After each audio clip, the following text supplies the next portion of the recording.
चुनाव को लेकर हाईकोर्ट के फैसले के बाद विपक्ष लगातार सरकार को घेरने में लगा हुआ है। बुधवार को एक बार फिर कांग्रेस सड़क पर उतरी। राजधानी में कांग्रेस की स्वराज बचाओ रैली का आयोजन किया गया। इस रैली से पहले पीसीसी दफ्तर के सामने आयोजित कार्यकर्ताओं की सभा को लेकर के भी कांग्रेस नेताओं ने संबोधित किया है। राजीव गांधी पंचायती राज संगठन के आह्वान पर आयोजित इस कार्यक्रम में बोलते हुए गोविंद सिंह डोटासरा ने सरकार पर संविधान का उल्लंघन करने का आरोप लगाया। नेता प्रतिपक्ष टीकाराम जूली ने कहा कि वो कांग्रेस कार्यकर्ताओं के दम पर सरकारी नाक में नकेल डाल देंगे। जल्द पंचायती राज चुनाव कराने के लिए सरकार पर दबाव बनेगा। ये सरकार टाइम पास सरकार है, टाइम पास सरकार। करने के पास कुछ नहीं है इनके पास में। एक मंत्री मुख्यमंत्री के खिलाफ बयान देता है और सबसे अनुशासित और सबसे बड़ी पार्टी अपने आप को बताते हैं। डूब के मर जाना चाहिए इनको।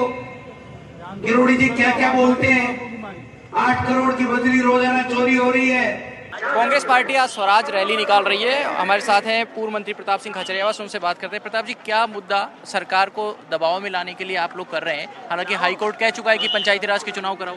हाईकोर्ट कह चुका है, लेकिन सरकार को घोषणा करनी चाहिए, डेट्स की बताना चाहिए। ये तो संवैधानिक अधिकार है। आप पंचायत और निकाय चुनाव रोक ही नहीं सकते। अब आप पंचायत और निकाय चुनाव रोकना चाहते हैं, और जो इलेक्शन कमीशन की भाषा है पूरे देश में, हिंदुस्तान वर्सेस जनता हो रहा है, और राहुल गांधी जनता की बात कर रहे हैं।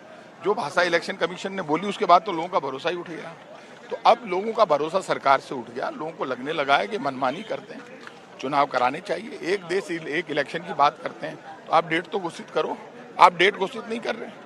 आप जो हालात इन्होंने क्रिएट किए हैं वो हालात सीधे सीधे टकराव के हैं, और टकराव से इनको बचना चाहिए। बीजेपी जितना टकराव खड़ा करेगी, जितने संवैधानिक हमला करेगी, संवैधानिक अधिकार खत्म करेगी, उतना बीजेपी को नुकसान होगा। ये नुकसान बीजेपी का है और किसी का नहीं। बीजेपी ने छात्र संघ के चुनाव जनता का भी नुकसान है क्या चुनाव नहीं होने से? जनता का नुकसान तो ही, उनके प्रतिनिधि नहीं होंगे तो उनकी आवाज कौन उठाएगा? आप बताओ, 1.5 वर्ष से ज्यादा हो गया राजस्थान की सरकार की माउथ मीडिया में क्या माहौल है?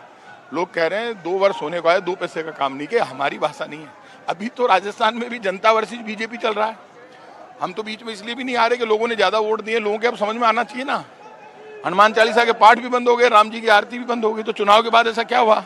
ना तो हनुमान जी याद आ रहे हैं, ना राम जी याद आ रहे हैं। रोटी रोजगार ये देते नहीं, तो लोगों के समझ में आ गई हनुमान जी और राम जी तो रोटी रोजगार दोनों देते हैं, बीजेपी दोनों छीनती है।